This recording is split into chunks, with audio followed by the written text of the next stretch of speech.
I think it can be a key element, and I don't think we're looking at the options that are on the cloud at the moment well enough. And I think there's, I suppose, different layers of this. I think the infrastructure as a service is a key element of this, because that's almost the easy bit. That's the piece where I can do away with the hardware and the infrastructure and take all of that pain away. But I think the number of packages that are out there now under software as a service now means that before people are writing large checks for software packages, they really need to be sitting down and see, is this really necessary, and can I get a better flexibility by getting stuff online? I think when you look at the main large-scale multinationals with the repackaging of their shop front ends, their shopping baskets, their payment platforms, you know, really, you don't have to invent a whole pile of things to get yourself up and running and into business very quickly now.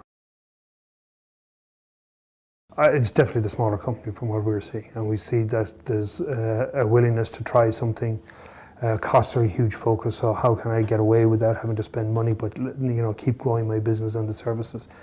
I think the larger companies, there's really a couple of stages. I think the virtualization one is the key one first. I mean, let's optimize what you actually have first. And I think that gets the whole routine about slicing and dicing and optimizing and buying slices of compute power as opposed to great big servers is a key element. And then the next piece is letting go from being server huggers into something that will let these out. And it goes, the key driver as we see it in the market, and the key reason why we're launching our private cloud platform is an SLA.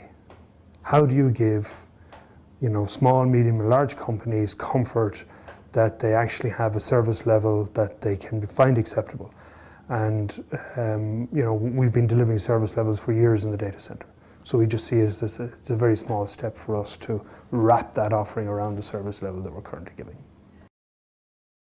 I don't think there's a whole pile of difference in cost out there, and I think it all gets down to service and comfort and being able to pick up a phone and deal with people that you know or you may have already have a relationship with. I mean, we're taking quite a number of our current customers through a virtualization and then for their expansion onto our own cloud platform. So that ends up being a hybrid.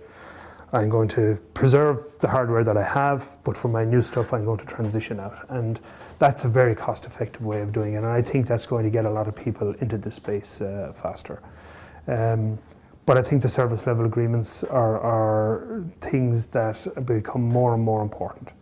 How sure can I be that this thing is going to stay up, that connectivity is going to work, and that this thing does what it says in the tin?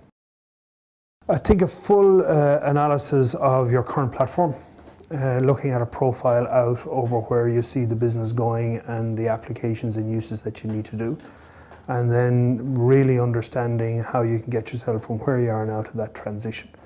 And I think one of the big things that will come up is the saving on capital spend. And in these current climates where getting money out of banks for, you know, IT, or you go looking for money for software at the moment, it's just impossible. I mean, nobody wants to know.